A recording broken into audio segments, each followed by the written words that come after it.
बहुत उत्कंठा होगी आप लोगों को कि मेरा नाम क्या है, मैं कौन सा आदमी हूँ। क्या मेरा नाम सुबोध नारायण मालाकार है। मैं जवाहरलाल नेहरू यूनिवर्सिटी में स्कूल ऑफ इंटरनेशनल स्टडीज़ में प्रोफेसर था और मुख्य रूप से मैं अफ्रीका के बारे में पढ़ाता था।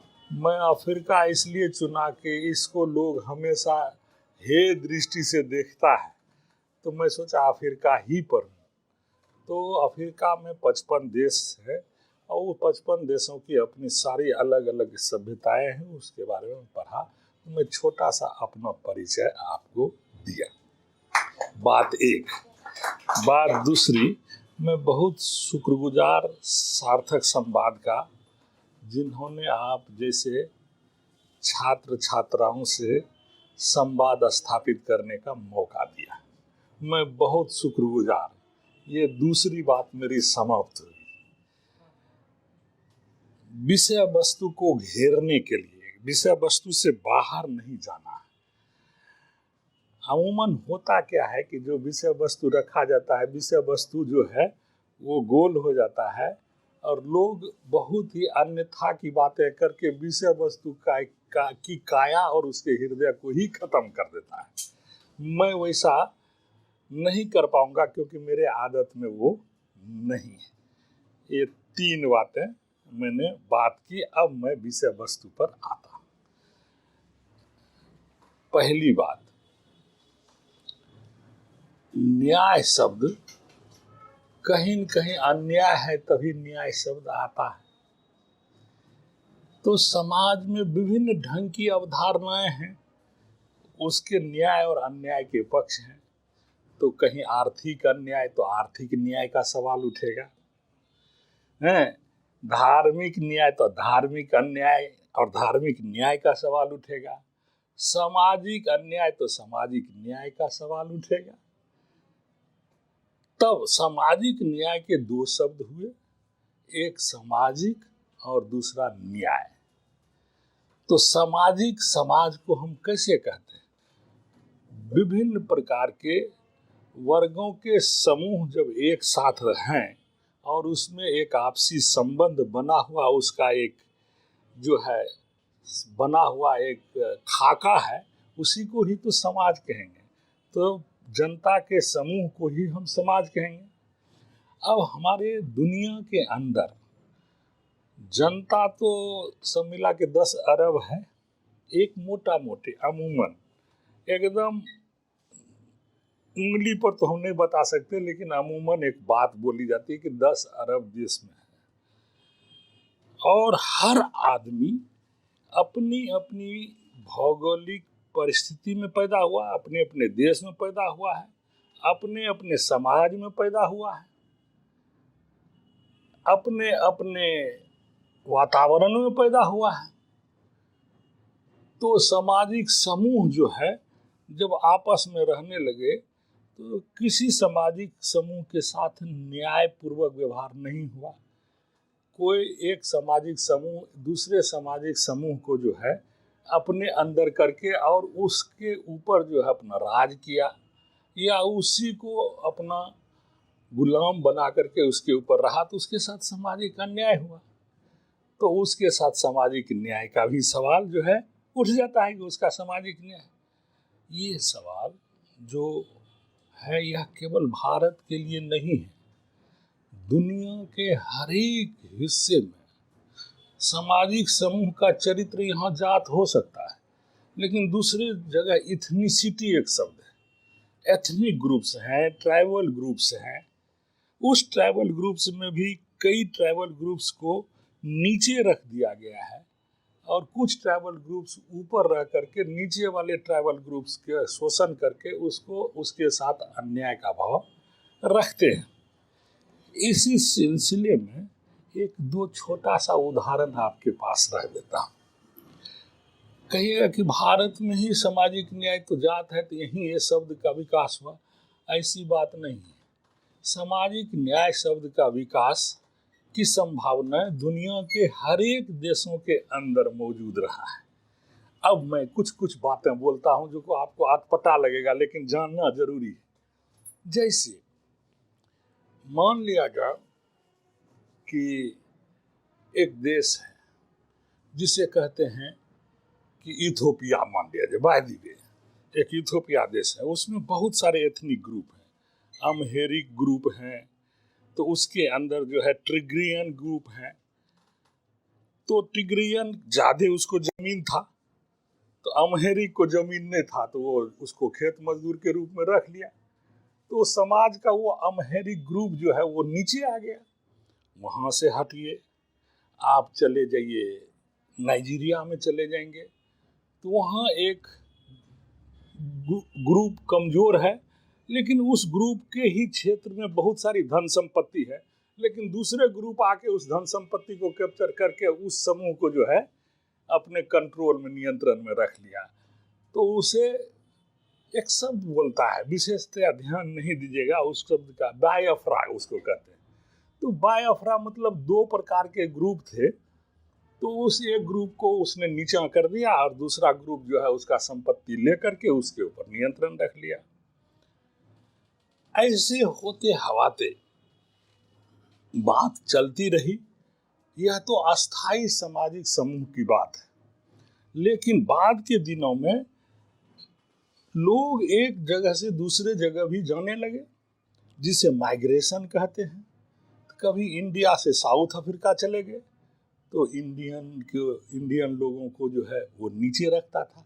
आप जानते हैं कि ये भारत का जब लोग दुनिया के सभी देशों में है, अफ्रीका के अंदर 22 लाख है, पूरे दुनिया में 3 करोड़ आदमी भारत का यहाँ से गया हुआ है। 3 करोड़ लोग यहाँ से गए हैं। और उसको किस लिए ले गया था? उससे काम करवाने के लिए ले गया था। कौन सा काम? जैसे खादान में से पत्थर निकालना है, जैसे ईख समझ रहे हैं ना, केतारी के खेत में उसको काम करवाना है। तो जैसे मॉरिशस में केतारी खेत के लिए ले गए, साउथ अफ्रीका में भारतवासी को ले गए कि तुम खादान से जो है सोना निकालो, खादान से पत्थर निकालो। और उसके साथ व्यवहार कैसे होता था? उसके पीठ में सिक्कर लगा दिया जाता था और टनों टन का माथा पर एक मनोमन का जो पत्थर रख देता था और उसको सिक्कर लगा करके उसके साथ चलता था। और कुत्ते रहते थे साथ में, जिससे कि ये इधर उधर नहीं जाए। तो इतना अमानसिक मतलब अमानवीय व्यवहार के साथ भारत के लोगों के साथ है। तो ये सवाल केवल भारतीयों के साथ नहीं हुआ, दूसरे भी जो दूसरे दुनिया में गए, शुरुआती दौर में उसको वह नीचे में रखा गया।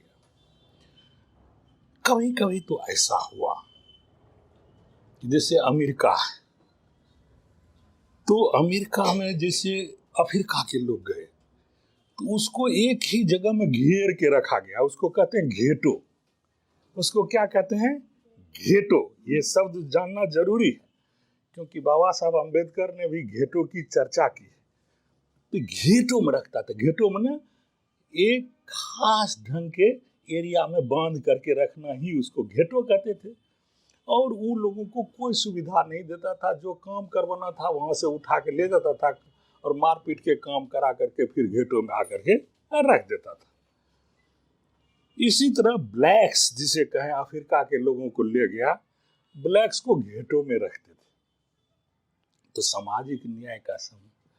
फिर इस ब्लैक्स ने का आंदोलन चला। आप जानते हैं मार्टिन लूथर एक बहुत बड़े आदमी थे, जिस मार्टिन लूथर ने ब्लैक्स के लिए लड़ा कि नहीं, इसे आज़ादी मिलनी चाहिए। तो समाज का वो हिस्सा जो घेटों में रहता था वह भी एक सामाजिक समूह था, तो सोशल ग्रुप वो भी था, लेकिन उसको जो है वो अपने कंट्रोल में रख करके उसका शोषण करता था। तब सवाल उठा कि ये जो सामाजिक समूह है कितने दिनों तक इस अन्याय को बर्दाश्त करेगा। तब उसके लिए न्याय की बात की गई। तो न्याय कैसे होगा? अरे सरकार उसकी रहेगी तभी तो न्याय होगा। तो सरकार के तरफ से बहुत सारे कानून बनाए गए जिसमें कि कहा गया कि नहीं, इन लोगों को अब जो है आज़ाद करो और इनके मेहनत और इनके जो भागीदारी है उसको सुनिश्चित करो। तो दुनिया के हिस्से में ये चला। तो देखिए, जब दुनिया के हिस्से में एक शब्द चलता है उसको याद रखिएगा क्योंकि बहुत इंपॉर्टेंट शब्द है। उसको कहते हैं, दिमाग से उतर रहा है, हाँ, उसको कहते हैं कि उसको कहते हैं अफर्मेटिव एक्शन। सॉरी, याद है, उसको कहा कि देखो अफर्मेटिव एक्शन करो। इन लोगों के लिए अफर्मेटिव माने सकारात्मक, इन लोगों के लिए एक बढ़िया दिल रखो, सकारात्मक रखो।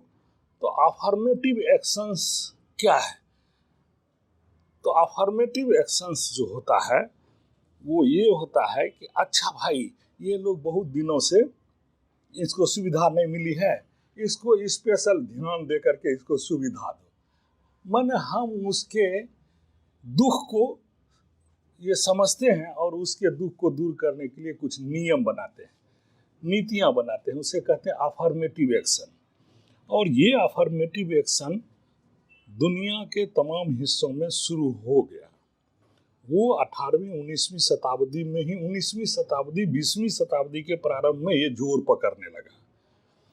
जोर पकड़ना वही भी सामाजिक न्याय ही है। वो अफर्मेटिव एक्शन सामाजिक न्याय का ही शब्द है। तब भारत के अंदर सामाजिक न्याय शब्द जोड़ पकड़ा और बाबा साहब अम्बेडकर ने सामाजिक न्याय शब्दों की बहुत व्याख्या की और घेटो जैसे शब्द की भी व्याख्या की और अफर्मेटिव एक्शंस को भी किया। लेकिन याद रखिए, हमेशा अफर्मेटिव एक्शन और रिजर्वेशन में अंतर है। अफर्मेटिव एक्शन ये है जो सरकार नीतियां बनाएगी और कुछ समय के लिए वो लागू रहेगी, उसके बाद वो अफर्मेटिव एक्शन खत्म हो जाएगा। तो ये एक अस्थायी चीज थी। लेकिन हिंदुस्तान के पर्सपेक्टिव में ये अलग बातें हुई। उस अफर्मेटिव एक्शन का नाम यहाँ रिजर्वेशन के रूप में बाबा साहब अम्बेडकर ने रखा कि रिजर्वेशन एक संवैधानिक स्थिति होगी, नीतियां सरकार की कितनों बदलेगी लेकिन ये संविधान का हिस्सा होगा, इसको नहीं बदल सकते। तो अफर्मेटिव एक्शन और रिजर्वेशन में ये अंतर है कि रिजर्वेशन एक संवैधानिक प्रावधान है, अफर्मेटिव एक्शन एक नीतिगत प्रावधान है। नीतिगत प्रावधान दूसरी सरकार आएगी, नीति बदल देगी, अफर्मेटिव एक्शन खत्म हो जाएगा। लेकिन बहुत सारे बुद्धिजीवी लोग अपना भाव, अपनी विद्वता छेड़ने के लिए अफर्मेटिव एक्शन बहुत बोलेंगे। फिर तीसरा एक शब्द है जिसे कहते हैं पॉजिटिव डिस्क्रिमिनेशन। ये सब शब्द जो है उन्हीं को उठाने के लिए, जो सामाजिक रूप से हाशिए पर लोग हैं उनको उठाने के लिए जगह जगह भारत में। अब मैं थोड़ा सा नीचे उतरता हूं तो भारत के अंदर 1931 में एक जनगणना हुई। एक यथार्थ भारत में है कि जाति जो है एक स्वरूप है, संगठन है, समाज का एक जाति संरचना है। और जब मंडल कमीशन के रिपोर्ट में 6000 जातियों को उन्होंने चिन्हित किया कि भारत के अंदर 6000 जातियां हैं और समय समय पर फिर कितनी लोगों की जनसंख्या, कितने जातियों की संख्या है, इसके ऊपर बहुत सारे मतभेद भी हैं। लेकिन ये कहा गया कि 6000 मूल रूप से जातियां इस देश के अंदर हैं। तो हर जात क्या है? बहुत लोगों ने जात के ऊपर बहुत ज्यादा बहस किया है, लेकिन एक मोटा मोटी बात ये है, हमें बहुत ज्यादा बहस में नहीं जाना है। जात क्या है कि एक ही पेशा के अंदर जीवन बिताना है, अपने पेशा को दूसरे पेशा में नहीं बदलना है का जो सामाजिक नियम माथे पर बैठा दिया गया कि खावरदार तुम यदि खेत में काम करते हो तो पढ़ाई नहीं कर सकते हो, पढ़ाई कर सकते हो तो खेत में काम नहीं कर सकते हो, जूता सीते हो तो जूता ही सियो, और शादी करना है तो जूते सीने वाले के अंदर करो। तो बाबा साहब अम्बेडकर ने यह भी कहा, एक दो शब्द और है आप लोगों को जानना है, एक्सोगामी और इंडोगामी। इंडोगामी का मतलब होगा कि आपस में ही विवाह शादी करना अपने ही जात के अंदर। एक्सोगामी है ना कि अपने से बाहर के साथ भी संबंध बना करके जीना। तो यहाँ इंडोगामी का विकास हो गया और जूता सीने वाला जूते वाले में विवाह करने लगा, और फिर अपने बेटा को भी जूता सिखा दिया, तो अपने मर गया, बेटबो जो है उसका जूते सीने लगा। तो ऑक्यूपेशनल कन्वर्टिबिलिटी नहीं हुआ, मतलब व्यवसाय का बदलाव नहीं हुआ। यदि व्यवसाय का बदलाव निरंतर होता हमारे देश के अंदर तो जातियां टूट जाती है, लेकिन एक व्यवसाय वाले को एक ही व्यवसाय करने के लिए हमेशा मजबूर किया शास्त्रों ने, जिसके चलते जात बना का बना रह गया।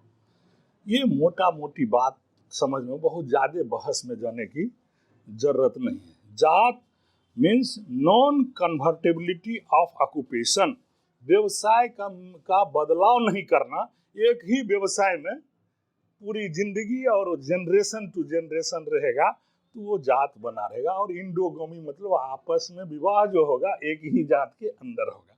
ये तीन चरित्र जो है जात के होते हैं, मोटा मोटी ये बात, बहुत ज्यादा हम बहस में नहीं जाएंगे क्योंकि ये घंटों घंटों का बहस है, विभिन्न ढंग के लोगों का विभिन्न विचार है, लेकिन सबका निचोड़ जो एक पढ़ते हैं तो उसके हिसाब से।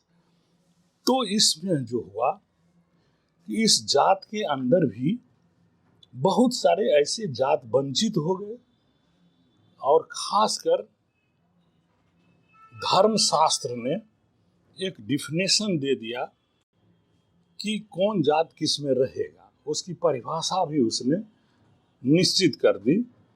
तो मान लिया जाए, और उसके कार्य भी निश्चित कर दिए कि आपको यही करना है, आपको यही करना है, इसके सिवा आपको दूसरा करेंगे तो आपको दंड मिलेगा। दंड प्रावधान किया तो दंड विधान बना। धर्मशास्त्र जो है, मनुस्मृति को दंड विधान ही कहते हैं उसको, कि कोई जात दूसरी जात का पेशा करने लगेगा तो उसको दंड देंगे, और हर का एक जो है कार्य निर्धारित कर दिया कि आप इस जात में आपका काम यही है। तो कुछ जातियां नीचे थी, तो नीचे जी थी तो बराबर उसके ऊपर जो है उसको था कि आपको नीचे वाले को सबकी सेवा ही करनी है, और कोई उसके पास व्यवसाय का आधार नहीं है, सब उस सेवा ही करें। Thank you.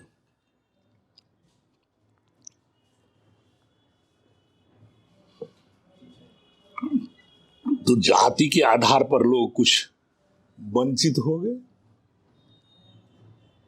तो अब वंचित है तो यहाँ भी समाज के वही हिस्से हैं, तो सामाजिक न्याय का सवाल तो है, तो सामाजिक न्याय का सवाल उठ के खड़ा हो गया। और इतिहास के दौर में दो प्रकार के जो भारत के अंदर संघर्ष होते रहे, जातियों के बीच संघर्ष हुए हैं और साथ साथ वर्गों के बीच हुए। जो गरीब अमीर है वो भी लड़ाई लड़ा, और जो एकदम नीचे जात के लोग रहे वो भी अपनी लड़ाई लड़ी। मैं इसलिए आप लोगों को संवेदनशील बना रहा हूं कि बहुत सारे अखबार आप पढ़ते हैं, लेकिन उस अखबार का बहस पर आप ध्यान नहीं देते। आप भीमा कोरेगांव का नाम सुने होंगे। What is Bhima Koregaon? कोई पूछेगा कि what is Bhima Koregaon phenomena, Bhima Koregaon क्या है, ये जानना जरूरी है। भीमा कोरेगांव जो था, शिवाजी के बाद आए बाजीराव पेशवा, राजा बने। बाजीराव पेशवा ने अछूतों का दमन किया, और अछूत लोगों को क्या करता था, पहले तो अछूत घोषित किया और फिर उसके पीठ गले पीठ पेट पर रस्सी बांध देता था, उसमें एक झाड़ू लटका देता था, जिससे वो झाड़ू देते हुए चले और उस पर जो है उसकी छाया दूसरे पर न पड़नी चाहिए। उसके बाद गले में एक जो है ये लगा देता था, लदिया। आप थूक फेंकिए तो उसमें फेंकिए, बाहर नहीं फेंकिए, और कोड़े से मार करके उसको ले जाया जाता था। जब अंग्रेज को कई बार बाजीराव पेशवा ने हरा दिया,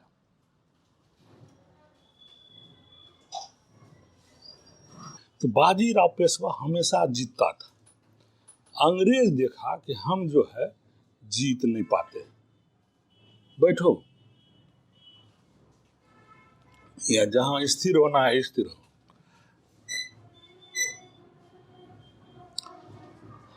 तो बाजीराव पेशवा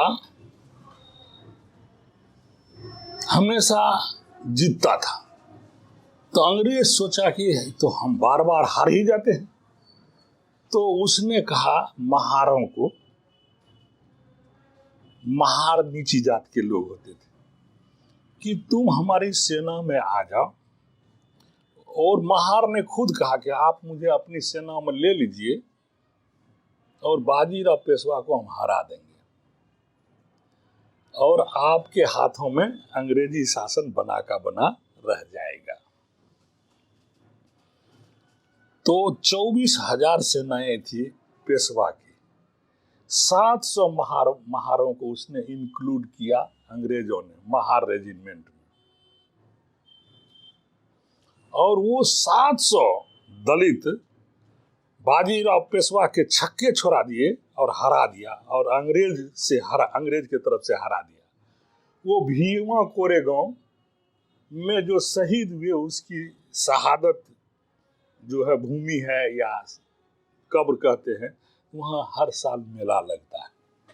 ये है भीमा कोरेगांव, जो सामाजिक न्याय की लड़ाई में उन्होंने अंग्रेज जैसे साम्राज्यवादी ताकत के खिलाफ जो यहाँ वर्गीय संघर्ष होना चाहिए, उसके बदले जातीय संघर्ष के माध्यम से वो अपने आप को आजाद करने के लिए लड़ाई लड़ी। मैं इसलिए कह रहा हूं कि जात ने भी अपनी संघर्ष की है, उसके साथ साथ वर्गों ने भी की है। तो जाति और वर्ण का संबंध जानना जरूरी है सारे लोगों को। जाति और वर्ग का जो संबंध है, तो वर्गीय चेतना के हिसाब से भी लड़ाई चल रही थी, लेकिन ये जातीय चेतना थी जिसमें बाजीराव पेशवा को 24,000 सेनाओं के पैर उखाड़ दिए मात्र 700 दलितों ने। दलित भी शहीद हुए और वो दलित जो है उसके कब्र बनी और उसी पर मेला लगता है भीमा कोरेगांव में। ये एक कहानी मैं इसलिए बनाया कि जाति उत्पीड़न के कारण एक जात कितनी दूर तक जा सकता है कि अपना देश गुलाम जो बनाया हम उसके साथ भी खड़े हो सकते हैं। ये तनी बड़ी बात नहीं है। हालांकि इसे कभी भी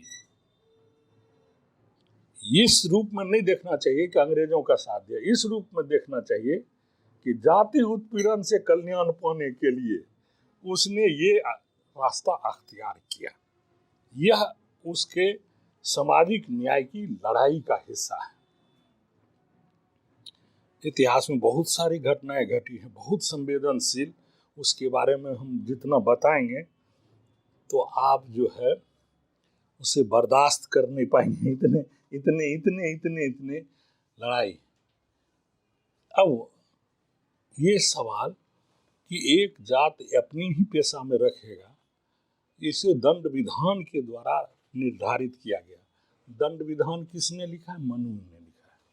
मनु के बारे में ये समझिए कि मनु एक क्षत्रिय राजा थे और आज उसी के नाम पर मनाली है। मनाली में जाइएगा तो मनु का एक राजा का चित्र भी वहाँ मिलेगा। यदि आप कभी, ऐसे ही मैं बता रहा हूँ, मेरा मकसद ये है कि आप लोग सेंसिटिव होइए। यदि जा रहे हैं तो हर एक जगह का धर्म स्थल तो जरूर देखिए, लेकिन वो स्थल भी देखिए। हरदम जब जाते हैं तो मंदिर चले जाते हैं, मंदिर जरूर जाइए, कोई बात का हर्ज नहीं है, लेकिन इसके साथ आर्काइव्स भी जाइए। थोड़ा क्या कहता है, जहाँ वो आर्काइव्स के अलावे ये जो बनाता है, जैसे संजय वन को के तरफ से तरह ही आप जू चले जाइए, ज्ञानवर्धन की भी चीज देखेंगे कि खाली हम ठीक है मंदिर चले गए, साईं बाबा चले गए, नहीं साईं बाबा के आसपास कहीं और दूसरे ऐतिहासिक स्थान है उसको भी देख लेंगे, क्या दिक्कत है, हम पढ़ते लिखते हैं, सब चीज देखेंगे। तो ऐसी परिस्थिति में जो है आर्काइवल चीज और ये सब चीजें देखने से आपको इतिहास में जो चीजें विकास के रूप में विकसित हुई हैं उसका ज्ञान प्राप्त होगा। अब सामाजिक न्याय पर फिर उतरते हैं। तो विश्व के पैमाने पर सामाजिक न्याय का सवाल था, और जब भारत में 1935 में बाबा साहब अम्बेडकर ने क्लियर कहा, मैं हिंदू जाति में जन्म लिया हूं लेकिन नहीं मरूंगा नहीं, उन्होंने कहा, क्योंकि इसको मैं सुधारते सुधारते थक गया लेकिन सुधर नहीं रहा है, छुआछूत ये लाग के रह ही देता है, इसलिए भैया अब मैं इसमें नहीं मरा हूं, जन्मा जरूर इसमें हूं, सुधारते सुधारते मैं थक गया हूं। तो वो बाद में जाके 1956 में वो बौद्ध धर्म को अपनाया। देखिए आप लोग बीपीएससी यूपीएससी का एग्जाम देने वाले लोग हैं, तो इन्फॉर्मेशन से हमेशा रहना चाहिए, कोई बात कहीं से उठ रही है तो इन्फॉर्मेशन से चुस्त और दुरुस्त होना चाहिए। जब यहाँ सामाजिक न्याय की लड़ाई के बारे में सवाल उठा तो संविधान सभा 1946 में बनी और उसमें ऐसे सवाल उठने लगे। तो आरक्षण का सवाल, सामाजिक न्याय के कौन कौन से बिंदु हैं जिसको कहते हैं सामाजिक न्याय क्या है, तो उसमें एक तो आरक्षण आ जाता है, दूसरा जाति जनगणना आ जाता है, तीसरा जो है होता है कि हमें इतनी हिस्सेदारी सत्ता में नहीं है, इतना हिस्सेदारी दे दो। यही ना सामाजिक न्याय के मुख्य बिंदु हैं आरक्षण। आरक्षण के इतिहास क्या है, इसके बारे में अंतर्राष्ट्रीय जो डेवलपमेंट है उसमें हमने बताया कि एक अफर्मेटिव एक्शंस और पॉजिटिव डिस्क्रिमिनेशन का सवाल उठा था। यहां आकर के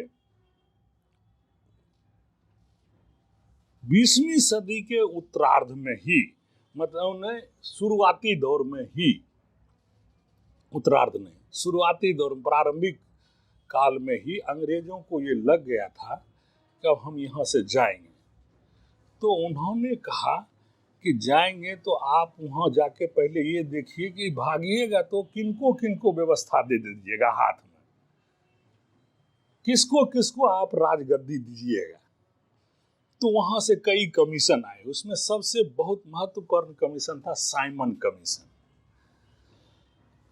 तो साइमन कमीशन आए, उस साइमन कमीशन के पहले जो है 3 राउंड बात चली कि किसको सत्ता देना चाहिए। तो बाबा साहब अम्बेडकर ने कहा, उन लोगों ने कहा कि धर्म के आधार पर धार्मिक ग्रुपों को सत्ता सौंप देनी चाहिए अंग्रेजों ने। तो बाबा साहब ने कहा कि देखिए धर्म जो भी हो, लेकिन यहाँ हमारा एक दलित भी समूह है, उसको भी एक कैटेगरी आप दीजिए, सत्ता में दीजिए। तो इस पर भारत के अंदर भयानक प्रतिक्रियाएं हुई, लेकिन अंग्रेज जब साइमन कमीशन यहाँ आया तो कुछ लोगों के मन में था कि हमारे देश के अंदर ये बंटवारा किया कि दलित और दूसरे धार्मिक संस्थाएं जो भारत में हैं उसको अलग अलग करके देश को बंटवारा किया। तो उस समझ में, लेकिन ये समझ साफ थी कि अंग्रेज जो है हमारा दुश्मन है, इसलिए अंग्रेज की बात नहीं मानेंगे।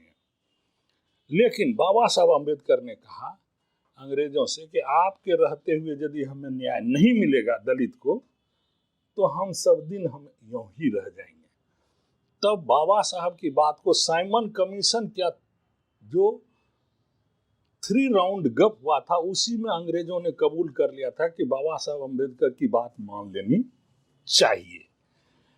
उसके बाद साइमन कमीशन वही प्रपोजल लेके आया और कहा कि दलित को भी यहाँ अलग से सुविधा मिलने के कोई न कोई गुंजाइश निकाले जाने चाहिए और सत्ता में उसकी भागीदारी हो। जब उन्होंने ये फैसला दे दिया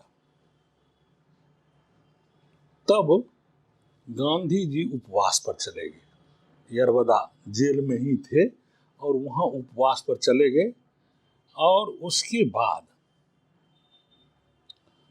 यरवदा जेल में जाने के बाद वहां उन्होंने कहा नहीं, ये डिवीजन हम नहीं चाहते कि दलित को अलग से रिजर्वेशन हो।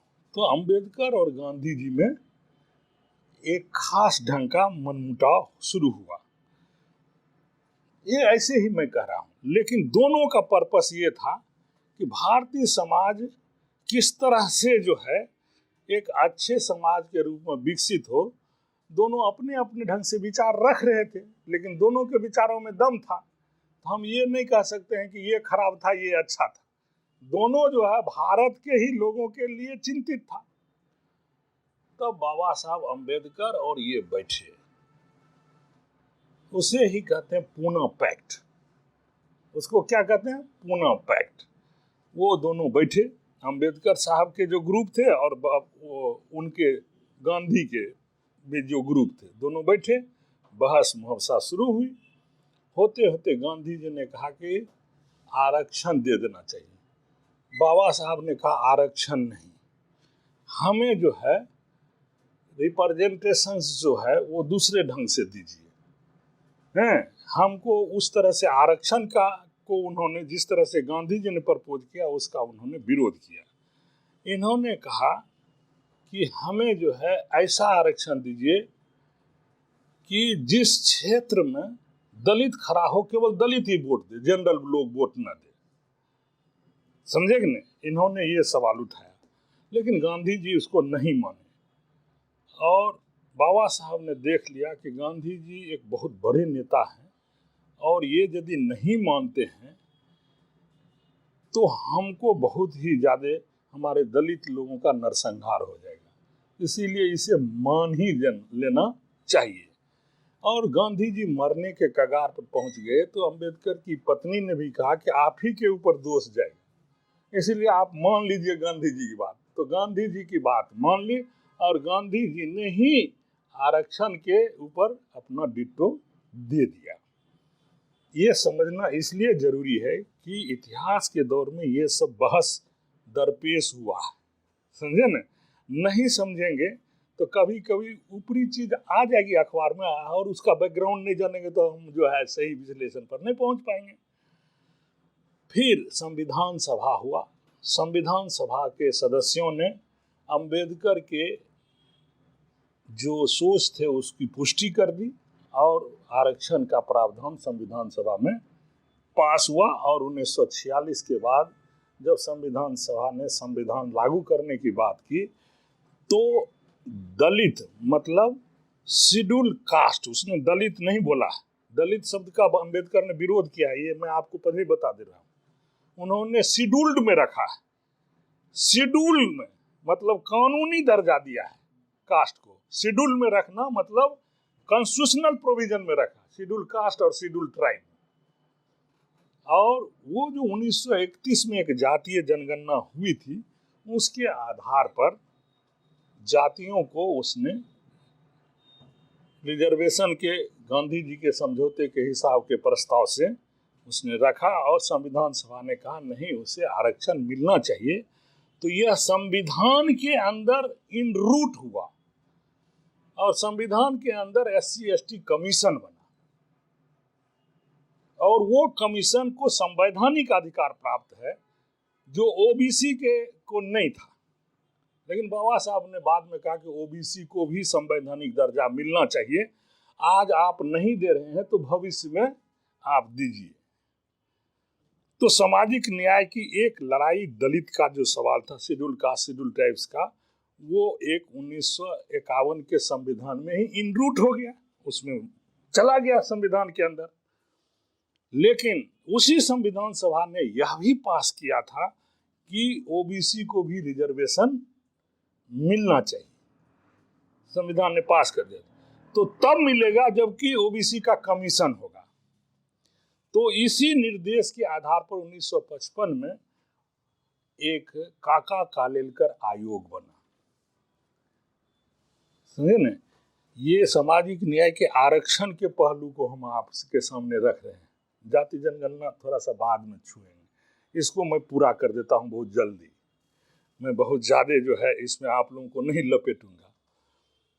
तो 1955 में जब बढ़ा तो 61 में आके काका कालेलकर ने ओबीसी का जो है प्रस्ताव दे दिया कि कांग्रेस अब चाहे तो इसे पार्लियामेंट के पटल पर रख सकती है। नेहरू ने पढ़ा और उसको फेंक दिया, कहा कि ये बहुत घटिया रिपोर्ट है, इसको हम नहीं रख सकते हैं पार्लियामेंट में।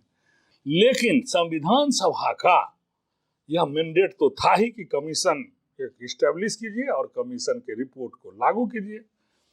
तो जनता पार्टी की सरकार में 1977 में आकर के उन्होंने फिर एक ओबीसी कमीशन बनाया, जिसके चेयरमैन मंडल साहब थे। तो उसे कहते हैं मंडल कमीशन, उसी को कहते हैं मंडल कमीशन। ये जो मंडल कमीशन हुआ, इसने कुछ सवाल खड़ा कर दिए। उन्होंने कहा हु इज ओबीसी, तो 13 पॉइंट को उसने कहा कि ये 13 पॉइंट के आधार पर जो होगा उसमें लैंडलेसनेस भी है, उसमें जाति भी है, उसमें सब प्रकार के चीज जो कास्ट से रिलेटेड, क्लास से रिलेटेड सब था। तो 13 पॉइंट पर जो कसा जाएगा वो है ओबीसी, और इस 13 पॉइंट के आधार पर ये लोग ओबीसी हैं। तो मंडल कमीशन के समय नौकरियों में आरक्षण दिया गया, शिक्षा में नहीं दिया, नौकरी में दिया था। लेकिन बाद के दिनों में ये सवाल उठने लगा कि नौकरी में तो दे दिए, शिक्षा में नहीं दिए। तब अर्जुन सिंह के समय में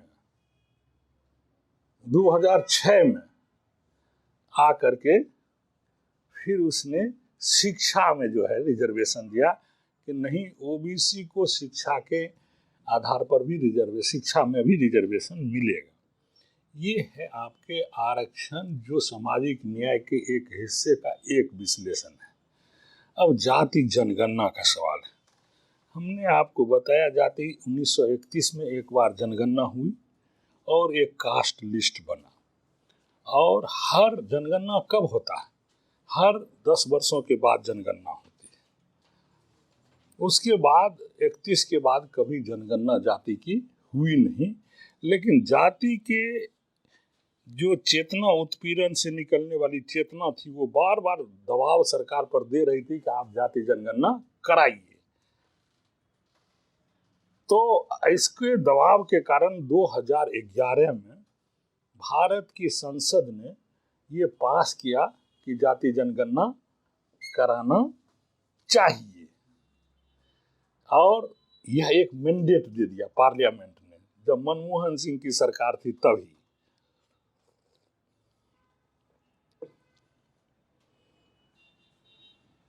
- 2011 के बाद कांग्रेस की सरकार जो थी मनमोहन की, उन्होंने सर्वे कराया, लेकिन वो एक एजेंसी के थ्रू करवाया। लेकिन जाति के जो चेतनशील लोग थे, जो सामाजिक न्याय के चेतनशील लोग थे, उन्होंने कहा कि हम किसी एजेंसी की बात नहीं मानेंगे। यहाँ हमारा सेंसस कमीशन ऑफ इंडिया है, जनगणना आयोग है, जो हमारा संवैधानिक हमारी स्थापना है, उसके माध्यम से जाति जनगणना होनी चाहिए। इसलिए उस जाति जनगणना जो उन्होंने कराई एजेंसी से, उसको पटल पर नहीं रख पाया। लेकिन जाति जनगणना का सवाल 2011 से बना ही रहा। अब ये तो संसद का मैंडेट है, तो संसद का मैंडेट है, तो केंद्रीय सरकार जाति जनगणना को आज तक भी वो प्रायोरिटी में नहीं रखा। कोरोना आ गया, 2021 में ही होनी थी, वो नहीं हुआ। लेकिन गणना, पहले तो जनगणना होनी है, उसके अंदर जाति जनगणना होनी है, तो जनगणना भी नहीं हुआ तो जाति गणना का सवाल नहीं उठता है। लेकिन ये संसद का एक मैंडेट था, तो कुछ राज्यों ने जाति जनगणना का सवाल उठाया। तो जाति जनगणना नहीं है ये जो आप देख रहे हैं बिहार में, इसे कहते हैं सर्वेक्षण, जातीय सर्वेक्षण। क्योंकि जातीय जनगणना केवल जनगणना आयोग ही कर सकता है, केंद्र ही कर सकता है, कोई स्टेट को पावर नहीं है। हाँ, स्टेट को ये पावर है कि कोई वंचित जातियां यदि वंचित है तो उसका एक सर्वे और शुमारी करा करके उसकी स्थिति का पता लगा करके उसके जैसी योजनाएं परियोजना बना करके उन्हें सुविधा दे सकती है। लेकिन यह कोई संवैधानिक प्रावधान नहीं है, यह डायरेक्टिव प्रिंसिपल के अंदर एक राज्य को अधिकार है। तो उस हिसाब से भारत के अंदर जातीय जनगणना पूरे देश में नहीं हुई। बिहार के लोगों ने, बिहार के सरकार ने ये सोचा और इसने जाति सर्वेक्षण करवाया। अब जातीय सर्वेक्षण का क्या है असर? तो जो जाति सर्वेक्षण का मतलब है जिसकी जितनी जात है उसको उस हिसाब से परसेंटेज दो। तो ये एक निकल के चला आया, 65% रिजर्वेशन हो गया। 10% पहले से ही ईवीएस जिससे हाई कास्ट को रिजर्वेशन था वो 10 लगा के 75% रिजर्वेशन हो गया। 65 इसको दिया। 65 में आप जान लीजिए कि जो जाति का बंटवारा हुआ 36% अति पिछड़े को हुआ, शेष जो है पिछड़े के हैं। तो उस हिसाब से इसने 30% शायद अति पिछड़े को दे दिया, 20% और सबको दिया, 30-20 50% और 15% कुछ कुछ किया है। तो 65% रिजर्वेशन प्लस 10% रिजर्वेशन जो पहले से ईडब्ल्यूएस था वो है। जाति जनगणना का ये हमारे ऊपर प्रतिफलन यही है कि आज के तारीख में यह एक दबाव बनाता है, जिसकी जितनी संख्या भारी उसकी उतनी हिस्सेदारी। इसीलिए जातीय जनगणना एक भूत के तरह, घोस्ट की तरह बन करके उभरा है, जो फिर से ये सवाल खड़ा करेगा कि रिजर्वेशन का परसेंटेज क्या होना चाहिए। इस सिलसिले में एक बात मैं बता दूं ईडब्ल्यूएस के बारे में। इकोनॉमिक बैकवर्डनेस, बैकवर्ड क्लास को जो ओनली हाई कास्ट का लिस्ट है और 7 रिलीजन के मार्जिनलाइज्ड लोग ले सकते हैं। अभी लोगों को ये मालूम है खाली हाई कास्ट के लिए 10% है, ऐसा नहीं है, दूसरे रिलीजन के लिए भी है, जैसे बुद्धिस्ट के लिए भी है। जो 7 रिलीजन हमारे कॉन्स्टिट्यूशन में वो लोग भी ले सकते हैं, लेकिन चूंकि वो अवेयर अभी नहीं है तो वो अपनी हिस्सेदारी नहीं बना रहे हैं। लेकिन कल को ये सवाल उठेगा कि वो बौद्धिस्ट भी, जैनीज भी, पारसी भी, वो भी कहेगा कि हमारे बच्चे आर्थिक रूप से विपन्न है, हमको दीजिए, तो उसकी भी हिस्सेदारी का उसमें मौजूद है। ईडब्ल्यूएस किसी एक खास समूह के लिए नहीं है, यह धार्मिक समूहों के लिए भी है। ये बात मैं जानबूझ के क्लियर कर रहा हूं कि संवैधानिक स्थिति ये है। उसके बाद जब सुप्रीम कोर्ट ने एक फैसला दिया था कि 50% से ज्यादा रिजर्वेशन नहीं देना चाहिए, लेकिन सरकार दबाव झेलते झेलते 10% को उसने पार्लियामेंट से पास कर दिया।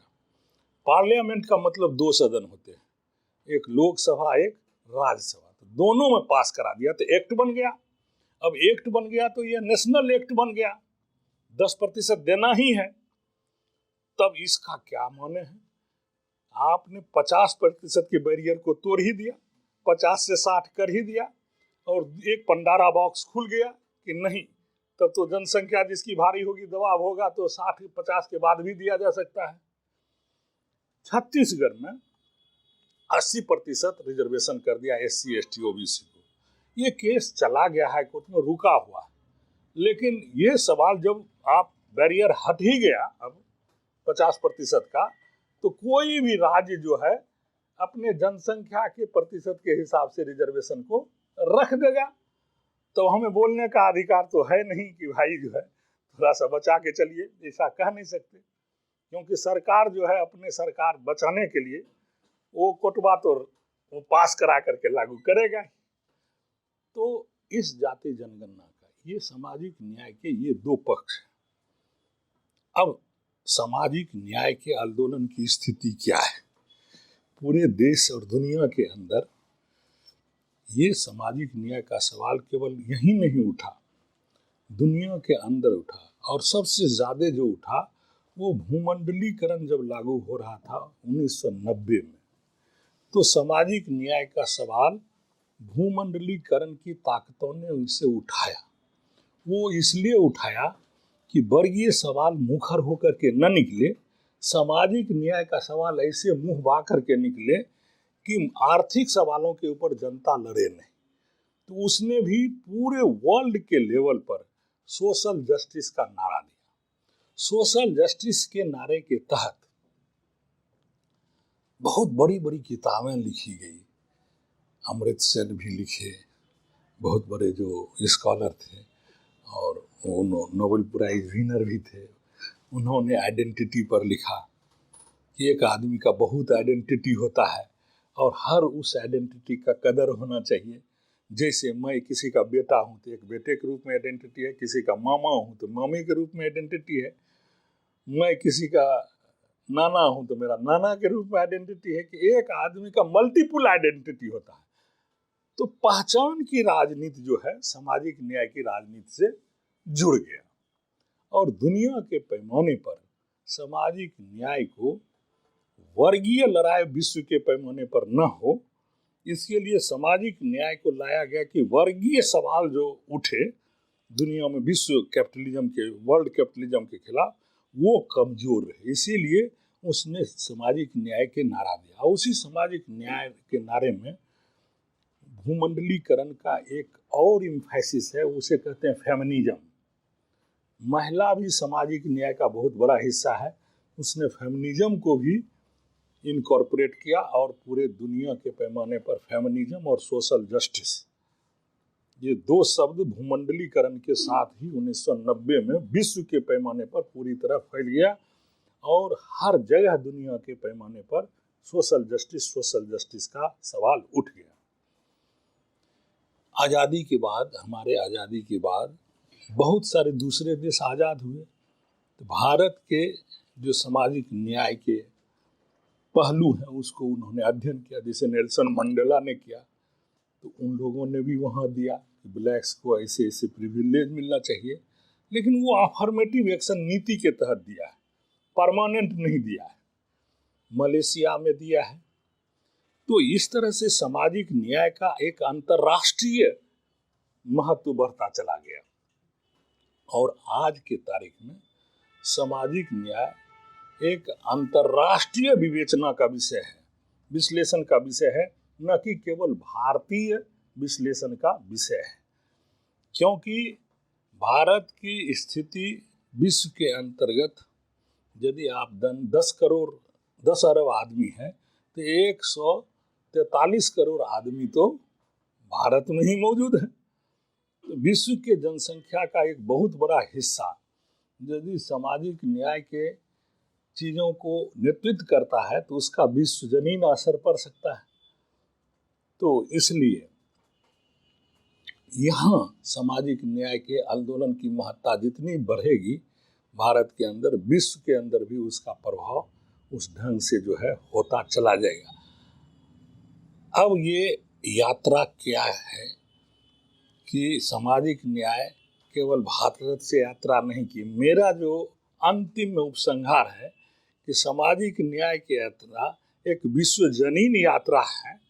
भारत में आया है, भारत में बहुत जोर शोर से पकड़ा, फिर भारत से भी विश्व की तरफ बढ़ा है। तो यह एक कार्णिक संबंध विश्व और भारत को जोड़ करके देखना चाहिए। अकेला कोई भारत को जो लोग देखते हैं वो हमेशा हम गलती कर सकते हैं, क्योंकि हम विश्व मानव के हिस्से हैं, विश्व समाज के हिस्से हैं। और इसलिए हमें जो सामाजिक न्याय की चीज़ों को देखना है, इसकी दृष्टिकोण जो मतलब राष्ट्र है, दृष्टिकोण देखने का एक विश्व पर्सपेक्टिव, वर्ल्ड विजन के रूप में देखना है सामाजिक न्याय को, न कि हमें जो है केवल भारत की परिस्थिति से, भारत की परिस्थिति में यह बहुत गहरा चीज है, लेकिन यह केवल भारत के लिए ही नहीं, विश्व के अंतर्गत भी ये सवाल हमेशा बहस के बिंदु रहे। मैं अपनी बात को इसी जगह, दृष्टिकोण जो मैंने आपका विकसित करने की कोशिश किया उसको रखा। आप लोगों की कुछ क्वायरीज होंगी, कुछ आप लोगों के मन में कुछ बातें होंगी, तो कोई ज़रूरी नहीं कि मुझे आता ही हो, लेकिन जितना आता है आपके साथ हम वार्तालाप करेंगे। मैं अपनी बात को समाप्त करता हूँ। आप सभी को धन्यवाद देता हूँ, आपने मुझे बर्दाश्त किया। ये क्वेश्चन पहला जो इन्होंने प्रोपोर्शनल रिप्रेजेंटेशन का रखा, समानता, प्रोपोर्शनल रिप्रेजेंटेशन सामाजिक न्याय का नारा नहीं, ये लेफ्टिस्टों ने उठाया था कि प्रोपोर्शनल रिप्रेजेंटेशन दिया जाए, मतलब टोटल वोट के हिसाब से कैंडिडेट बनाया जाए। मान लीजिए देश के अंदर 1 करोड़ है और किसी को 50 करोड़ आ गया, तो उसका प्रतिनिधि 100 को यदि होना है 1 करोड़ पर, तो 50 प्रतिनिधि उसका हो। उसे कहते हैं प्रोपोर्शनल रिप्रेजेंटेशन। प्रोपोर्शन मतलब जिस प्रोपोर्शन में आपको वोट आया है उसके हिसाब से आपका पार्टी पार्लियामेंट में सदस्य होगा। ये सामाजिक न्याय का हिस्सा नहीं था, ये दूसरे लोगों के बहस का हिस्सा था। एक बात तो ये हो, ये सोशल जस्टिस का स्लोगन नहीं था। दूसरा क्या सवाल था जो आपने पूछा था सर? हाँ, गांजा। देखिए, गांजा का, हम तो इंटरनेशनल स्टडीज के स्टूडेंट हैं। हिस्ट्री गांजा का जो उठा है वो सामाजिक न्याय से नहीं उठा है, वो है जमीन कैप्चर करने के चलते। जब जो ये था इजराइल का, तो इजराइल को 1948 में इजराइल ने काफ़ी कुछ जो है उपनिवेशवादी शक्तियों का साथ दिया था एक्सिस फोर्स को हराने के लिए। एक्सिस 2 प्रकार के ताकत थे ना विश्व युद्ध में, एक था एलाइड, एक था एक्सिस। तो एलाइड में हिटलर था जो यहूदी के खिलाफ था, तो यहूदी लोगों ने एक्सिस फोर्सेस को उसने साथ दिया। तो एक्सिस फोर्सेस के जो ब्रिटेन और ये सब थे, इन्होंने, अमेरिका ने सोचा कि अब इसको एक अस्थाई निवास होना चाहिए, क्योंकि यहूदी को कोई अस्थाई निवास नहीं था। तो उसने उठा करके उसने फिलिस्तीन की पूरी धरती में से एक छोटे से टुकड़े में उसको बसा दिया। मोटा मोटी समझिए, ये जमीन कैप्चर होने की लड़ाई से शुरू हुई। फिर जैसे आरी काटते हैं ना, आरी थोड़ा सा बढ़ा दिए, तो इसी तरह इजराइल के यहूदी ने थोड़ा सा आरी इधर काट दिया, थोड़ा सा आगे बढ़ा। ये समस्या इतनी घन जबरदस्त हो गई कि हर बार वो आरी काटता था, वहाँ कैप्चर कर लेता था, आरी काटता था, कैप्चर कर लेता था। समझ गए ना? तो अब ये जो है ये यहाँ पहुँचने लगा। कहाँ पहुँचने लगा? एक जेरूसलम जगह है। तो जेरूसलम 3 महान दुनिया के धार्मिकों का स्थान है। तो वो जो कैप्चर कर लेगा वो दुनिया के सभ्यता और धर्म के ऊपर भी नियंत्रण रखेगा और उसका टूरिज्म भी बढ़ेगा। ये धीरे धीरे चाह रहा था इजराइल कि हम जो है जेरूसलम को भी ले लें। तो आरी काट काट करके वो उसकी तरफ बढ़ने लगा। तो पहली लड़ाई 1967 में हुई।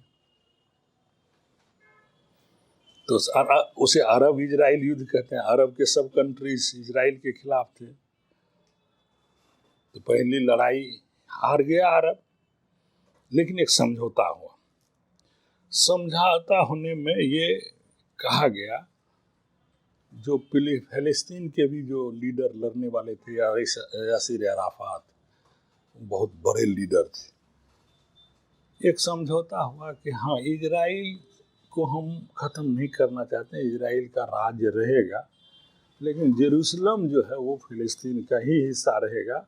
इजराइल जितना है उतने रहे, इससे ज़्यादा वो नहीं जाए। लेकिन इजराइल ने देखा कि धीरे धीरे अंतर्राष्ट्रीय दबाव बढ़ता जा रहा है और इजराइल के ऊपर दबाव बढ़ रहा है कि आप आरी नहीं काटिए, अपने जगह पर रहिए, आरकट्टी नहीं कीजिए। तो उसने देखा कि इस जो अंतर्राष्ट्रीय दबाव को कैसे दूर करें, तो उन्होंने दो देश, लेबनान और एक वही फिलिस्तीन, उसने दो संगठन खड़ा करा दिया कि आतंकवाद चलाओ और इसके आधार पर हम लड़ाई झगड़ा करेंगे और उसका पिछला इशू जो है वो कमजोर पड़ जाएगा। तो हिजबुल्लाह हुआ यहाँ, लेबनान में हिजबुल्लाह हुआ और यहाँ जो है हमास हुआ। ये दोनों को इजराइल ने खड़ा किया कि हमको बहुत दबाव पड़ रहा है, जब तक कि ये आतंकवाद को इशू नहीं बनावेंगे तब तक हम जो है इस इशू को दबा नहीं सकेंगे, अंतर्राष्ट्रीय दबाव को। तो ये जो आरकट्टी करता था तो लोगों में तो गुस्सा रहता था, यहाँ आरी काट लिया, अब ये फिर आगे बढ़ रहा है, फिर यहाँ आरी काट लिया, फिर आगे बढ़ रहा है, और वहाँ बसा देता था अपने इजरायली जो यहूदी थे उसको बसा भी देता था। तो ये अच्छा नहीं लगा अरब कंट्रीज को। तो अरब कंट्रीज ठीक है, लेबनान से हिजबुल्लाह और हमास ये दोनों उसी के संगठन है, लेकिन चूंकि इजराइल के खिलाफ लड़ रहा है तो एक सेंटीमेंट पूरे अरब देश के अंदर अभी जग चुका है कि नहीं, हिजबुल्लाह और ये हमास दोनों ठीक कर रहा है। लेकिन वहाँ जो पीएलओ पुराना है वो कहता है नहीं, ये ठीक नहीं है, ये असली समस्या के समाधान में बाधा है। तो ये जो लड़ाई है अस्तित्व की लड़ाई है, एग्जिस्टेंस की और नेशन बनने की लड़ाई है, राष्ट्र बनने की लड़ाई है। यह कोई सामाजिक न्याय के हिसाब की लड़ाई नहीं है। यदि सामाजिक न्याय का दृष्टिकोण उसमें करना होगा तो फिलिस्तीन जो प्रताड़ित है उसी के पक्ष में कोई बातें हम सामाजिक न्याय की सोच सकते हैं, लेकिन अभी तक दुनिया के पैमाने पर उसे सामाजिक न्याय की दृष्टि से इस संघर्ष को नहीं देखा जाता है। उसे एक पुराने ऐतिहासिक जो कंटेक्स्ट है, संदर्भ में, उसी रूप में देखा जाता है। तो ये बात क्लियर होगी कि सामाजिक न्याय का हिस्सा नहीं है, बल्कि राष्ट्रीय निर्माण चाहे यहूदी का हो या उसके खिलाफ फिलिस्तीन अपने जमीन की लड़ाई लड़ रहा, तो यह सामाजिक न्याय का प्रश्न नहीं बनता है। तीसरा क्या था कि सामाजिक न्याय आंदोलन का 90 के दशक आपका प्रश्न था ना? हाँ, देखिए बड़ा बढ़िया सब प्रश्न है। यह तो अपने आप में सब एक टॉपिक बन सकता है। यह जितना प्रश्न है अपने आप में एक व्याख्यान का बिंदु बन सकता है। इस सब पर अलग अलग व्याख्यान हो सकते हैं, 2-2 घंटे 3-3 घंटे के। इतने भारी भारी प्रश्न आपने दिए। देखिए, जहाँ तक 90 के बाद से है, 90 के बाद से बहुत उथल पुथल हुए, राजनीतिक क्षेत्र में तो हुए ही। अब ये आप लोग पॉलिटिक्स शब्द की चर्चा इन्होंने की, then we have to also define what is politics. अब पॉलिटिक्स किस चीज का प्रतिबिंबन है, यह किस चीज को रिफ्लेक्ट करता है? तो पॉलिटिक्स की परिभाषा बहुत लोगों ने दी, एक आदमी ने नहीं दिया है। तो सब अपने अपने ढंग की परिभाषा कुछ सुनाते हैं, आपको अच्छा लगेगा। एक कहता है कि politics is the centralised expression of economics, ये लेनिन कहा करते हैं, लेनिन ने पॉलिटिक्स।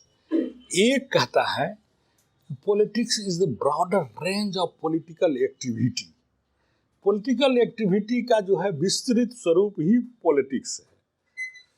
ये लिबरल इंटेलेक्चुअल्स जिसे रेनॉल्ड चिलकोटे, उसका कहना ये है जो हमको थोड़ा थोड़ा अच्छा लगता है उसमें बहुत जगलरी भी है और बहुत ज़्यादा मुहावरेदार है, उस परिभाषा को हम आपके साथ रखते हैं।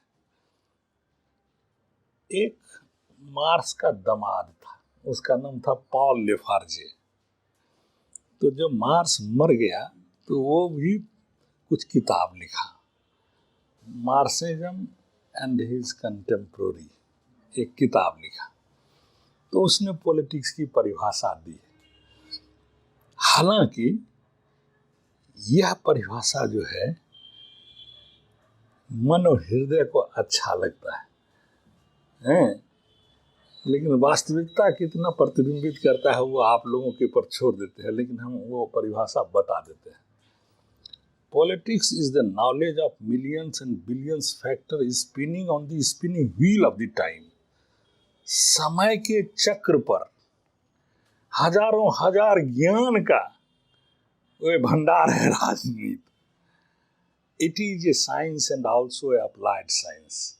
यह विज्ञान तो है ही, यह लागू किया जाने वाला विज्ञान है। अप्लाइड माने अप्लाइड मैथमेटिक्स में लागू किया जाने वाला mathematics, applied. It is a science and also a applied science. ये पॉल लेफार्जे। तो मैं आपको 4 परिभाषा दे दिया, जो मन है आपका। एक तो है कि आर्थिक व्यवस्था में वहाँ पो हो जाता है, आदमी की हालत खराब होने लगता है तो लोग राजनीति शुरू कर देते हैं।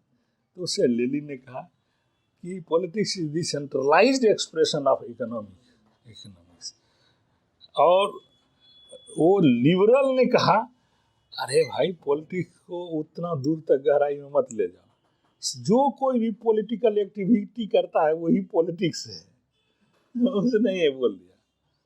तो ये अब इंटरनेशनल पॉलिटिक्स भी जब कहेंगे तो उसको भी कहेंगे, तो इंटरनेशनल पॉलिटिक्स में भी बहुत एक्टर होते हैं।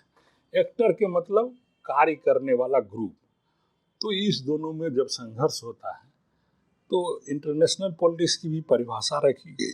तो एक बहुत बड़े थ्योरेटिशियन है इंटरनेशनल पॉलिटिक्स के, जिसको हर लोग कंठ पर रखता है, मॉर्गेंथ्यू, हंस जे मॉर्गेंथ्यू उसका नाम है। उसने कहा international politics is the struggle for power. नहीं, और ये जो कहा मार्क्सिस्ट लोग कहते हैं इंटरनेशनल पॉलिटिक्स जो है यह एक इंटरनेशनल क्लास स्ट्रगल है। It is a class struggle. देखिए, हम बहुत ढंग की चीजें क्यों नहीं पढ़ेंगे, इतना नॉलेज क्यों नहीं रखेंगे? और भी आएगा तो और भी जानेगा, और भी परिभाषा होगा और को भी याद रखेंगे।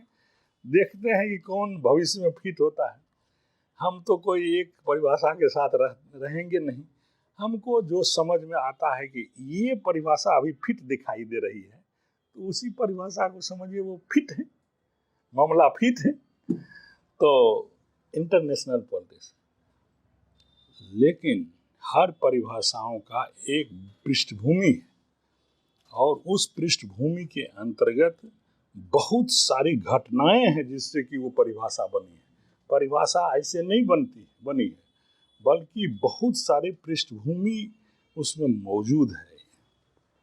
तो अब जो है, जहाँ तक सामाजिक बदलाव का, वो राजनीति में रिफ्लेक्ट कर रहा है। और सामाजिक बदलाव आर्थिक तंगी से निकल रहा है, सामाजिक बदलाव की चेतना निकल रही है, वो जो है पॉलिटिक्स को रिफ्लेक्ट कर रहा है। तो सोसाइटी के अंदर भी कॉन्शसनेस है और एट द सेम टाइम सत्ता के अंदर भी कॉन्शसनेस है। तो दोनों पॉलिटिक्स के हिस्से बने हुए हैं।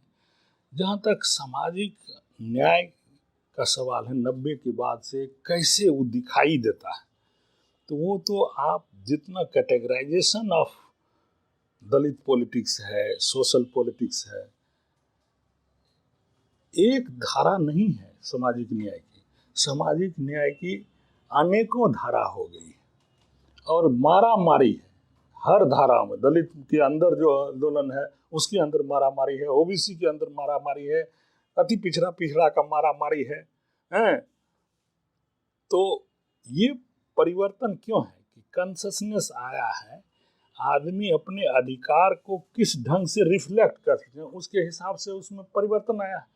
ये एक माइक्रोस्कोपिक जिसे कहते हैं, बड़ा ही सूक्ष्मता से देखेंगे तो आपको 1990 के बाद जब अर्थव्यवस्था इस देश के अंदर आई तो हर आदमी को प्रभावित किया। विश्व वैश्वीकरण जब आई तो उसने हर तबके को प्रभावित किया, वर्गीय तबके को भी, सामाजिक तबके को भी।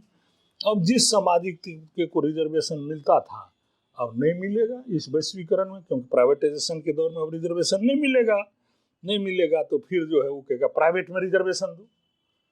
परिवर्तन सोच में आया ही नहीं कि प्राइवेट में रिजर्वेशन दो। फिर कहेगा कि हमारा दलित नेता तो फलना का दलाल है। तो एक प्रोफेसर रतनलाल हैं, वो आजकल दलित नेतृत्व को ही गाली देता है कि ये सब दलाल बन के बैठा हुआ है। तो परिवर्तन है ना, भीतर से परिवर्तन है। सवाल है कि हर आदमी की जिंदगी में को प्रभावित कर रहा है और हर आदमी अपनी जिंदगी को अपनी सीमाओं के हिसाब से, चाहे वो किसी सामाजिक समूह का सदस्य है तो उसी के मार्फत रिफ्लेक्ट कर रहा है, नहीं तो किसी अनएम्प्लॉयड लोगों क्लास स्ट्रगल के थ्रू कर रहा है, कोई कास्ट स्ट्रगल के थ्रू कर रहा है, कोई सोशल स्ट्रगल के थ्रू कर रहा है। तो ये तो कॉन्शसनेस में परिवर्तन आया है जिसके कारण वो जो है व्यवस्था के साथ अपना संवाद स्थापित कर रहा है। तो परिवर्तन तो भयानक है। और अभी परिवर्तन आप देखिएगा, बहुत जितना ज़्यादा भूमंडलीकरण का प्रभाव बढ़ता जाएगा, परिवर्तन के तेवर आप उतने तेज देखिएगा। लोग इसे नज़रअंदाज करना चाहता है, मीडिया से लेकर के सब लोग नज़रअंदाज करना चाहता है कि परिवर्तन के तेवर को नहीं दिखाओ भाई, और जो दिखाना है सो दिखा दो। लेकिन जनता भी हस्तक्षेप कर रही है। एक नौकरी जब नहीं देगा, युद्ध अग्निवीर क्या कहते हैं, 1 लाख लोग स्टेशन पर खड़े हो जाते हैं, उसका न्यूज नहीं है, कोई बात का नहीं है, लेकिन 1 लाख लोग तो खड़े तो हो जाते हैं ना। ये कैसे हो जाता है? कहीं न कहीं जीवन अस्तित्व के बारे में उसकी चेतना कि ये जो नीतियां हैं इसके चलते हमारा जीवन अस्तित्व जो है वो कटघरे में खड़ा है, आ तो जा रहा है। आप परिवर्तन देख रहे हैं। परिवर्तन क्या है? बिना टिकट चलेंगे। एक टीटी क्या कर लेगा? यहाँ तो 90 को बिना टिकटे का है परिवर्तन ना। एटीट्यूड में परिवर्तन है ना, लोगों के बीच में एटीट्यूड का परिवर्तन। हमको है ये नहीं है पैसा, हम नहीं टिकट ले सकेंगे, तब ये तो एटीट्यूड में परिवर्तन हो गया है ना। ये दिखाई नहीं देता है, लेकिन ये भयावह रूप लेते जा रहा है। किसी समय वो सब इकट्ठा जब हो जाएगा, एक बैग भाल्केनो की तरह आएगा, तो बाकी कोई नहीं बचेगा। इसीलिए हम वो सब नहीं बोलना चाहते थे, बोल ही थे। मार्क्स ने कहा है, unemployed are the reserve army of the society.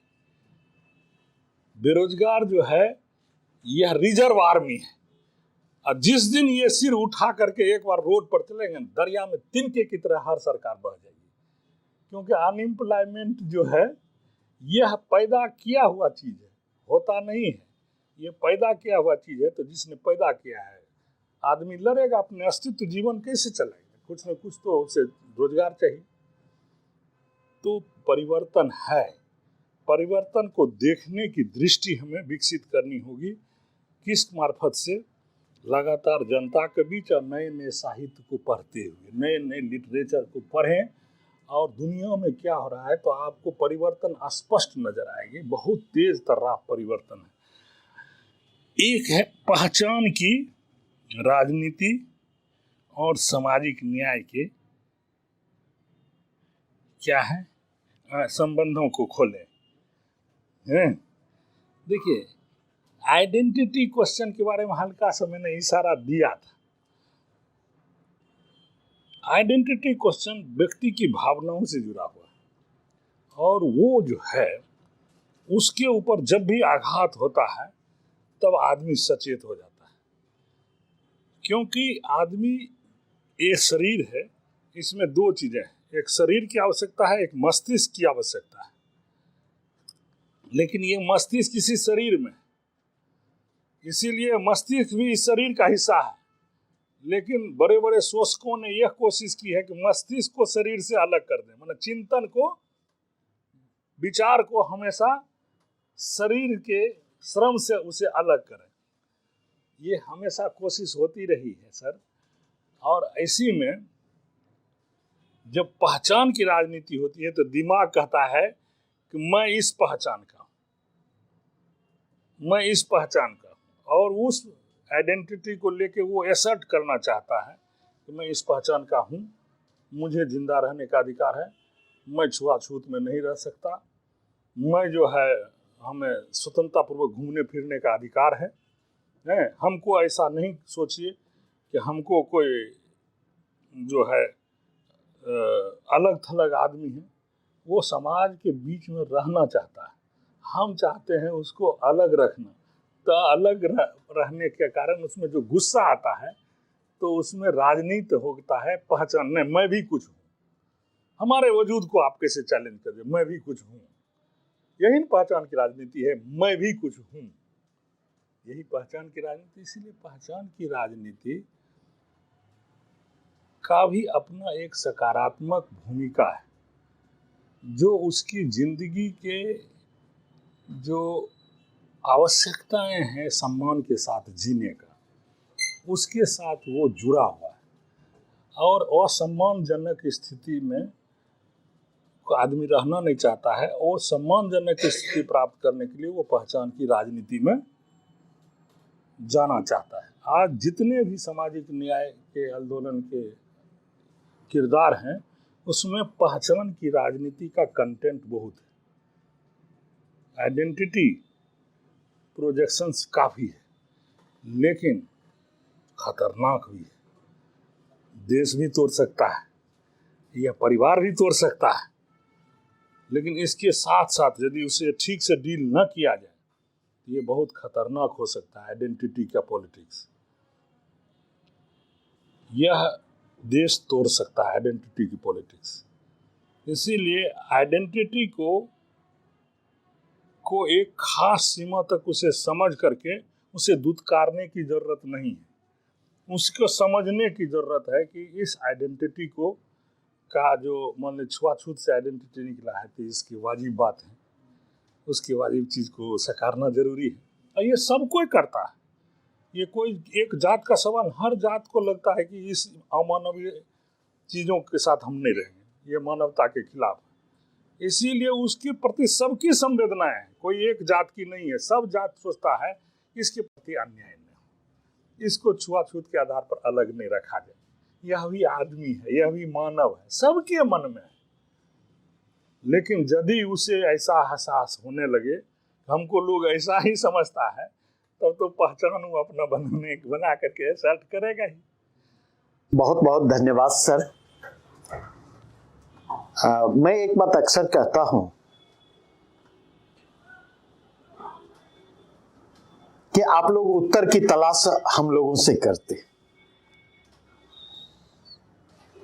और जहां तक हमने इस प्रोसेस को समझा है, मुझे लगता है कि अगर हम आपको कंफ्यूज करने में कामयाब हुए, हो सकता है सर सहमत हो, सर असहमत हो, लेकिन अगर हम आपको कंफ्यूज करने में कामयाब हुए तो मुझे लगता है हमने अपना काम ईमानदारी से किया है। कंफ्यूज करने का मतलब यह है कि जब आप दोनों पक्षों को तोड़ना शुरू करते हैं तो अचानक कंक्लूजन तक नहीं पहुंचते। जब चीजों को समग्रता में देखते तो अचानक कंक्लूजन तक नहीं पहुंचते। एक प्रोसेस से आपको गुजरना होता है, और उस प्रोसेस से गुजर करके जो कंक्लूजन आप ड्रॉ करते वो आपका कंक्लूजन होता। जितनी बातें सर ने कही, या जितनी बातें मैं कहता, या जितनी बातें कोई भी लोग कहते, वो हमारा कंक्लूजन हो सकता है, वो सर का कंक्लूजन हो सकता, उसको डिफेंड करने की स्थिति में हम या सर हो सकते, आप नहीं हो सकते। आप तब तक अपने पोजीशन को डिफेंड करने की स्थिति में नहीं होंगे जब तक स्टेट ऑफ कंफ्यूजन में आप इंटर नहीं करेंगे और स्टेट ऑफ कंफ्यूजन से बाहर निकल करके एक कंक्लूजन की ओर बढ़ते हुए नहीं दिखाई पड़ेंगे। और वह कंक्लूजन फाइनल नहीं होगा, क्योंकि fact, figure, time, space, situation, circumstances जैसे चेंज करते हैं तो हमारा जो ओपिनियन होता है, हमारा जो कंक्लूजन होता है, हम उसको रिव्यू करने की स्थिति में होते हैं, उसको मॉडिफाई करने की जरूरत होती है। एक चीज। दूसरी चीज, मैं दिनकर को याद अक्सर करता हूं इस पॉइंट ऑफ व्यू से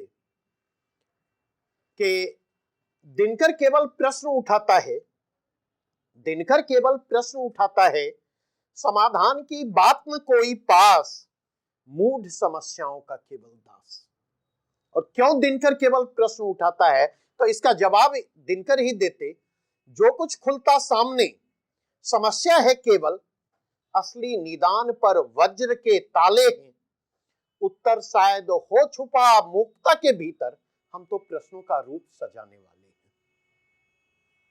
मतलब आज सर के क्लासेस से जो एक कंक्लूजन आप ड्रॉ कर सकते हैं, या मुझे अगर कोई कंक्लूजन ड्रॉ करना हो तो मैं यह कंक्लूजन ड्रॉ करूंगा कि किसी भी मसले पर जब हम विचार कर रहे होते हैं, अपने प्रश्नों के उत्तर को तलाशने की कोशिश करते हैं, तो हमें नंबर 1 सेंसिटिव जरूर होना चाहिए, नंबर 2 हमें लॉजिकल जरूर होना चाहिए, और नंबर 3 हमें रीजनेबल जरूर होना चाहिए।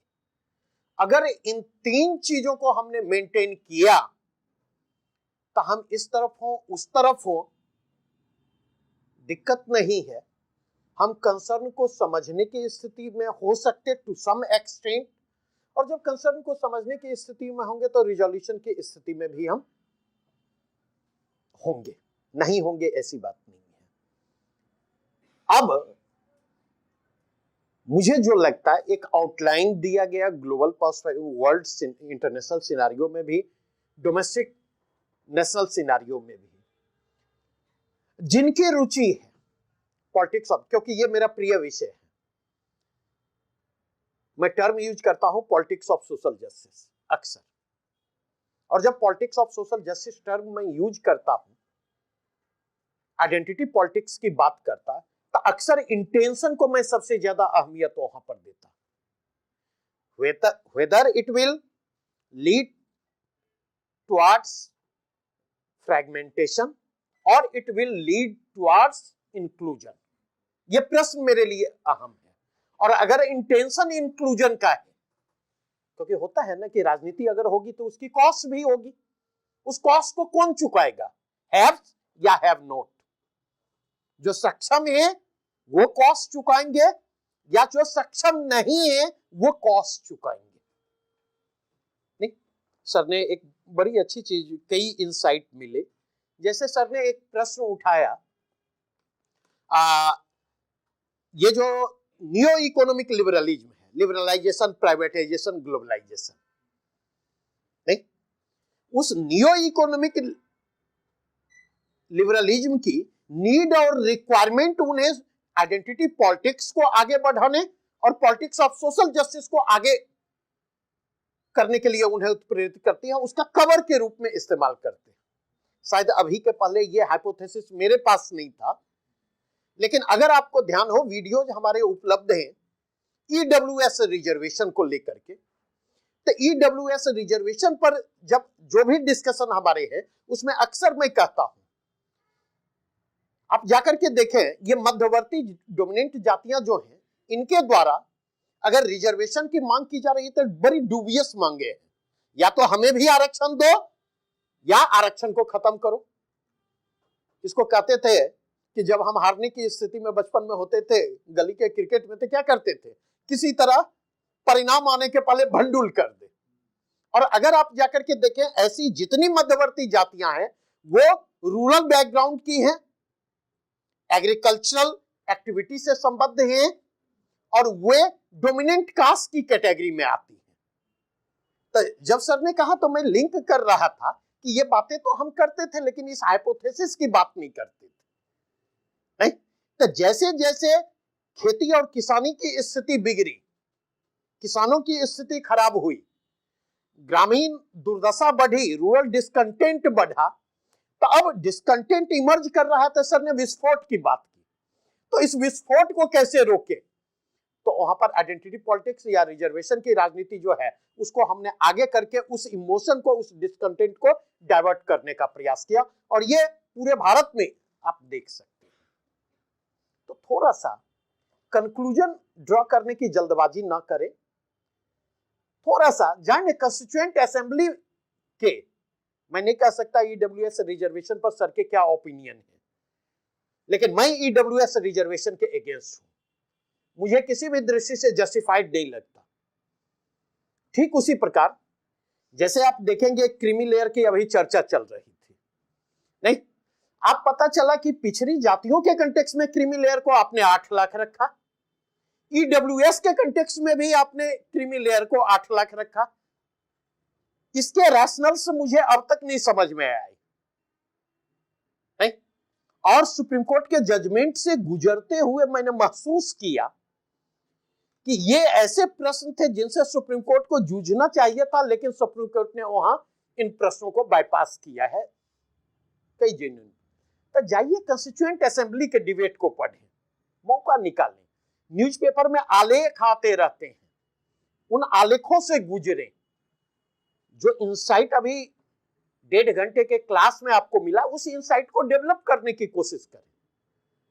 और मेरी कोशिश होगी कि अगर 18th वाला सर के स्पीच के रिकॉर्डिंग उपलब्ध हो सकी, कोशिश हमारी होगी कि उसकी भी रिकॉर्डिंग की व्यवस्था करूं, अगर वो उपलब्ध हो सकी, क्योंकि वहां पर सोशल जस्टिस को एजुकेशनल जस्टिस से संबद्ध करके देखा जा रहा है, जिस पहलू पर हमारी यहाँ पर चर्चा नहीं हुई है।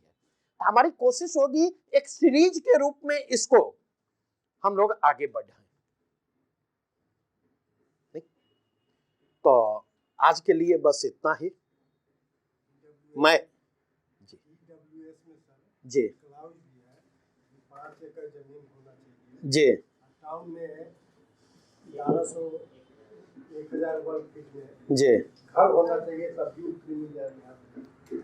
तो यही चीज ईडब्ल्यूएस के सर्टिफिकेट में जी, तो इसीलिए हमने कहा जल्दबाजी ना करें, take your time, conclusion draw करने में जल्दबाजी नहीं होनी चाहिए, अपने आप को समय दें, कोई आसानी से आपको इन्फ्लुएंस करके ना निकल जाए। अगर इसको आपने इंश्योर कर लिया, ठीक है, तो हमेशा समझिए आप अपने पोजीशन को डिफेंड करने की स्थिति में होंगे। मैं आप सबों की तरफ से सर के प्रति आभार प्रकट करना चाहूंगा। उन्होंने समय दिया, बहुमूल्य समय दिया, एक इंसाइट दिया। और अभी एक और चीज मैं सोच रहा था, और मतलब ये जस्ट अभी चीजें आई, मतलब इतने सरल और सहज शब्दों में इतनी सहजता से चीजें आपके सामने रखी गई कि ना समझने के विकल्प सर ने आपको नहीं दिए।